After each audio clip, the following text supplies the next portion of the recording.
up mga badmintonero? So we're back.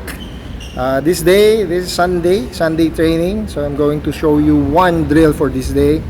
So we have this what we call four corner multi-drill shuttlecock. Okay, feeding. So I will be giving directional or random feed on my student Manpreet.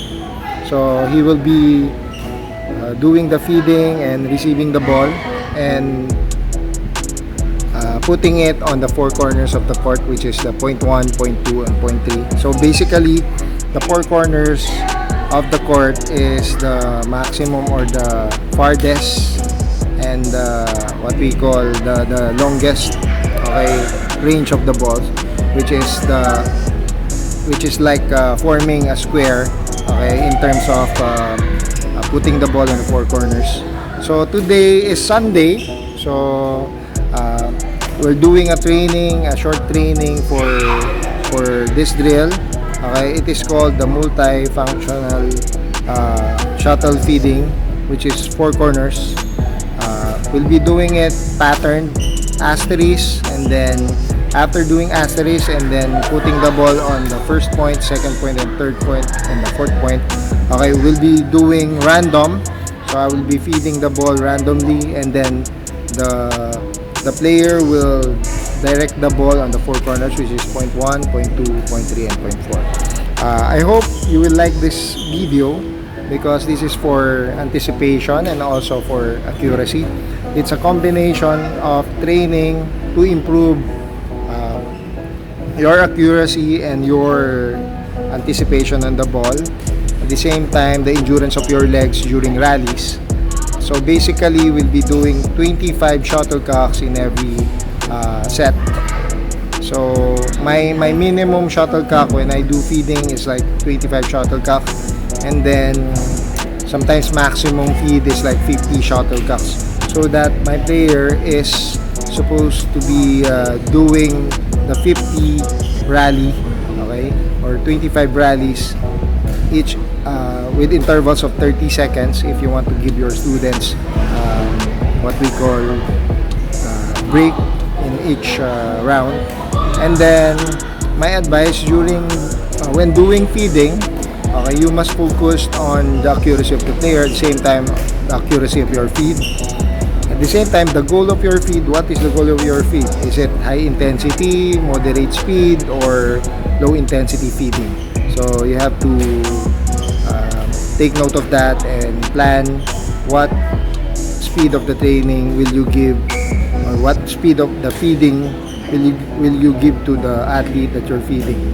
Next is another tip is when you're doing feeding, you have to make sure you have this interval drills, which is it might be depth jumps, or it might be jumping ropes, or it might be slam ball, or simply stroking their racket or a squash racket. Squash racket, if you don't know squash racket, squash racket is like a tennis racket, a medium-sized tennis racket. It's a sport. Squash racket is a sport that you do in the wall, and then there is a line. So next vlog I will be explaining the equipments of badminton. So I hope you like this video, and I hope you learned something from this one.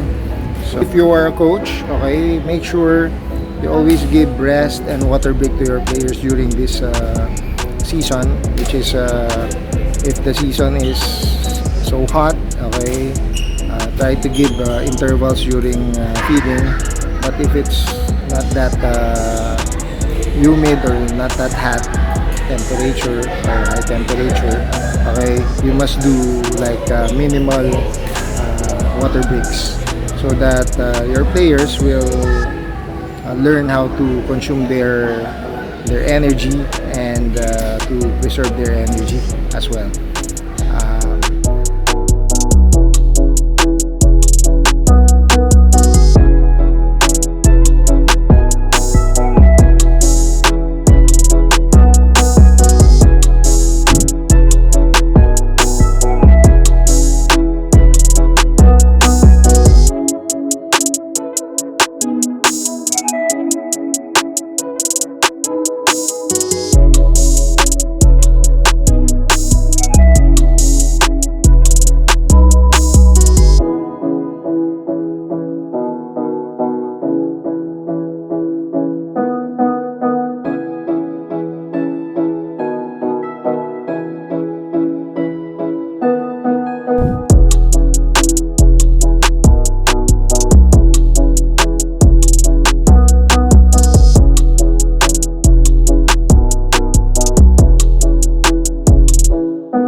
directional ball. So we have 4 corners. So every corner we will have one tube, 1 to 25 shuttlecock, and then we'll try to do it randomly. We'll feed randomly, and then my student Manfred will be doing 4 corners. Each corner should be having like 25 shuttlecock each, and then next target, and then next target, and then next target until he reaches the 4th target. Okay, so we're gonna show it to you.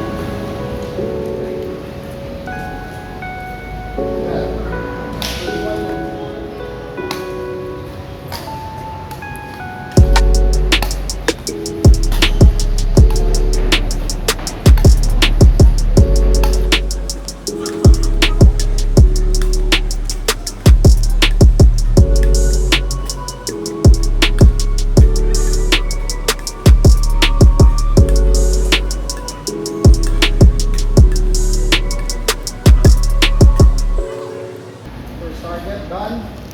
Next target. Ready for number 2.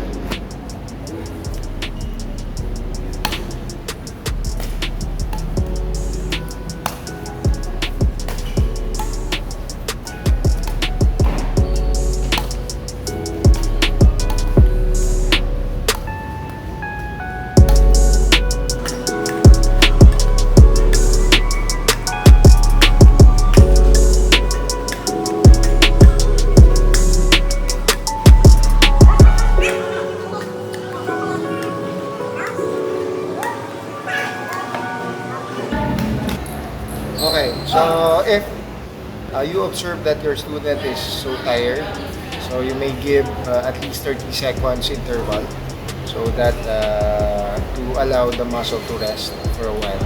And then let's continue. We'll be doing the 3rd and the 4th point. Okay, let's do it. Ready? 3rd point.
Okay, go.